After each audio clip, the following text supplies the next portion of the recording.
ইরানের বিরুদ্ধে যুদ্ধে নেটোকে পাশে পাননি ডোনাল্ড ট্রাম্প। এই কারণে কিনা কে জানে রেগে গিয়ে বলেছেন নেটো নাকি কাগুজে বাঘ। খোদ ইউএস প্রেসিডেন্টের এমন মন্তব্যের প্রশ্ন উঠছে, ৭৭ বছরের পুরনো এই সামরিক জোট কি সত্যিই ভেঙে যাচ্ছে? ফেব্রুয়ারির শেষে ইরানে যুক্তরাষ্ট্র ও ইসরায়েলের হামলার পর পেরিয়ে গেছে ২ মাস। এর মধ্যেই বারবার ইউরোপীয় মিত্রদের যুদ্ধে যোগ দিতে বলেছিলেন ট্রাম্প, কিন্তু সাড়া মেলেনি। উল্টো ইউরোপের অনেক দেশ ইরানের সঙ্গে কূটনৈতিক যোগাযোগ চালিয়ে গেছে।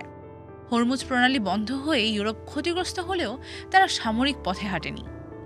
আফগানিস্তান থেকে সিরিয়া, একটা সময় ছিল যখন যুক্তরাষ্ট্রের ডাক পড়লেই একসঙ্গে যুদ্ধে নামত নেটো। সেই জোটই আজ দ্বিধাগ্রস্ত। ইউরোপ কি হিসাব করছে নতুন জোটের, ইউরোপীয় নেটো?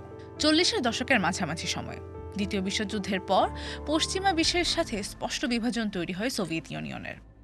এই বিভাজনের আর অনৈক্যের পরিণামে ১৯৪৯ সালে তৈরি হয় সামরিক জোট নেটো।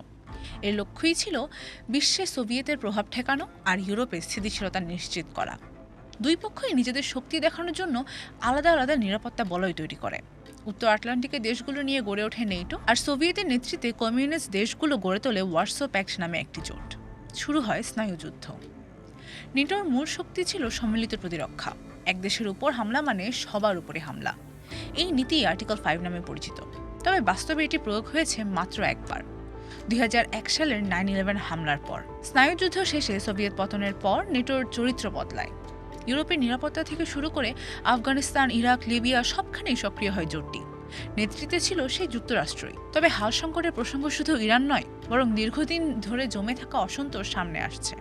ট্রাম্প বহুদিন ধরে বলে আসছেন নেটোর খরচের বড় অংশ বহন করে যুক্তরাষ্ট্র, অথচ ইউরোপ যথেষ্ট অবদানই রাখে না। এমনকি তিনি হুঁশিয়ারি দিয়েছেন বকেয়া শোধ না করলে যুক্তরাষ্ট্র আর সুরক্ষা দেবে না। ট্রাম্পের এই বক্তব্য অবশ্য নতুন নয়। ১৯৮৭ সালেও তিনি একই অভিযোগ তুলেছিলেন। পার্থক্য হলো এখন তিনি ক্ষমতার মসনদে। অবশ্য পাল্টা প্রশ্ন তুলছে ইউরোপও। যুক্তরাষ্ট্র কি এখনও ইউরোপের নির্ভরযোগ্য মিত্র? ব্রিটেনের সাবেক প্রতিরক্ষামন্ত্রী বেন ওয়ালেস পর্যন্ত বলেছেন আর্টিকেল 5ই এখন লাইফ সাপোর্টে। ইরান সংকট নেটোর অন্তর্দ্বন্দ্বকে এবার প্রকাশ্যে এনেছে। যুক্তরাষ্ট্র সামরিক সহযোগিতা চাইলে স্পেন, জার্মানি, ইতালি সরাসরি নাকচ করে দেয়। কানাডা, জাপান, অস্ট্রেলিয়া পর্যন্ত অংশ নেয়নি। ব্রিটেন সীমিতভাবে সমর্থনের কথা বললেও জুড়ে দেয় শর্ত। এতে ওয়াশিংটন ব্রাসেলসের কৌশলগত ফারাক স্পষ্ট হয়েছে। একসময় যেসব দেশ যুক্তরাষ্ট্রের সঙ্গে যে কোনো সংঘাতে বন্ধুর ভূমিকায় নামত, তারাই এখন লাভ, ক্ষতি আর জনমতের হিসাব করছে।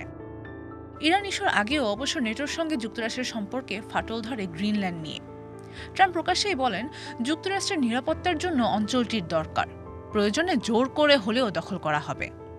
এতে ডেনমার্ক সহ ইউরোপীয় দেশগুলো তীব্র প্রতিক্রিয়া জানায়। এমনকি সতর্ক করা হয় গ্রিনল্যান্ড নিয়ে সামরিক পদক্ষেপ নিলে ইতি ঘটতে পারে নেটোর।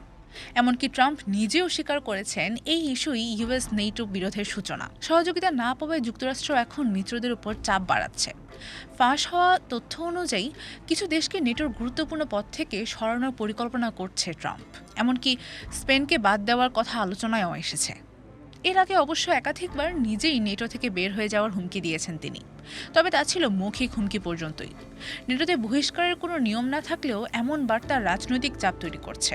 এর প্রেক্ষাপটেই এখন ইউরোপ নিজেদের পথ খুঁজছে। ইউরোপীয় নেটোর ধারণা এখন আর তত্ত্ব নয়, বরং বাস্তব একটা ভাবনা। ওয়াল স্ট্রিট জার্নালের এক প্রতিবেদনে লেখা হয়েছে ইউরোপ এখন একটি বিকল্প পরিকল্পনা করছে। অনেক বিশেষজ্ঞ এই উদ্যোগকে ডাকছে ইউরোপীয় নেটো নামে। সামরিক জোটের কমান্ড ও নিয়ন্ত্রণ ব্যবস্থাতেও ইউরোপীয়দের অংশগ্রহণ বাড়ানোর চেষ্টা চলছে। ইউরোপীয় দেশগুলো প্রতিরক্ষা ব্যয় বাড়াচ্ছে, সামরিক সক্ষমতা জোরদার করছে। জার্মানি এতদিন ছিল যুক্তরাষ্ট্র নির্ভর, তারাও দিক পাল্টাচ্ছে। ফ্রান্স পারমাণবিক সক্ষমতা বাড়ানোর কথা বলছে। ফিনল্যান্ড, পোল্যান্ড, নর্ডিক দেশগুলোও সক্রিয় হচ্ছে। লক্ষ্য একটাই, যুক্তরাষ্ট্র সরে গেলেও যেন নিরাপত্তা ভেঙে না পড়ে। তবে কাজটা কি সহজ? ইউরোপের সামনে আছে কয়েকটা বড় বাধা। প্রথমত, গোয়েন্দা সক্ষমতা। যুক্তরাষ্ট্রের স্যাটেলাইট ও নজরদারি ব্যবস্থার বিকল্প কি ইউরোপের কাছে আছে? দ্বিতীয়ত, পারমাণবিক সুরক্ষার কারণে ফ্রান্স ও ব্রিটেনের উপর নির্ভরতা বাড়বে পুরো ইউরোপের। আর সুনির্দিষ্ট কাঠামো ছাড়া সমন্বয়ও বড় প্রশ্ন। সবচেয়ে বড় কথা হলো, ইউরোপের সব দেশ কি রাজনৈতিকভাবে একমত হতে পারবে? অবশ্য ইউরোপেও জনমত বদলাচ্ছে। জরিপ বলছে ফ্রান্সের প্রায় 3/4 মানুষ এখন যুক্তরাষ্ট্রকে মিত্র মনে করে না। ব্রিটেন, ডেনমার্কেও একই প্রবণতা। বিশ্লেষকরা বলছেন নেটোর উপর আস্থার যে ক্ষতি ট্রাম্প করেছেন তা দীর্ঘমেয়াদে পূরণ করা কঠিন হয়ে পড়বে। নেটো এখন এমন এক সন্ধিক্ষণে দাঁড়িয়ে যেখানে পুরনো বন্ধুত্ব আর কাজ করছে না, কারণ ইরান সংকট আর গ্রিনল্যান্ড ইস্যু ইউরোপীয়দের চোখে আঙ্গুল দিয়ে দেখিয়ে দিয়েছে যৌথ নিরাপত্তার চেয়েও গুরুত্বপূর্ণ জাতীয় স্বার্থ। প্রভাবশালী মার্কিন সংবাদ মাধ্যম পলিটিকোর মতে ট্রাম্প হয়তো আনুষ্ঠানিকভাবে নেটো ছাড়বেন না, কিন্তু তিনি যুক্তরাষ্ট্রকে এমনভাবে নিষ্ক্রিয় করে রাখবেন যেন জোটটি নামে মাত্র টিকে থাকে। আর দ্য কনভারসেশন বলছে ট্রাম্প হয়তো স্বল্পমেয়াদী লাভের আশায় নেটো মিত্রদের সামরিক শক্তি বাড়ানোর জন্য চাপ দিচ্ছেন, কিন্তু তিনি এও জানেন ইউরোপ শক্তিশালী হলে সেখানে যুক্তরাষ্ট্রের প্রভাব কমে যাবে। তাহলে বিশ্ব পরাশক্তিদের সামরিক জোটের ভবিষ্যৎ কি, নেটো নাকি ইউরোপীয় নেটো?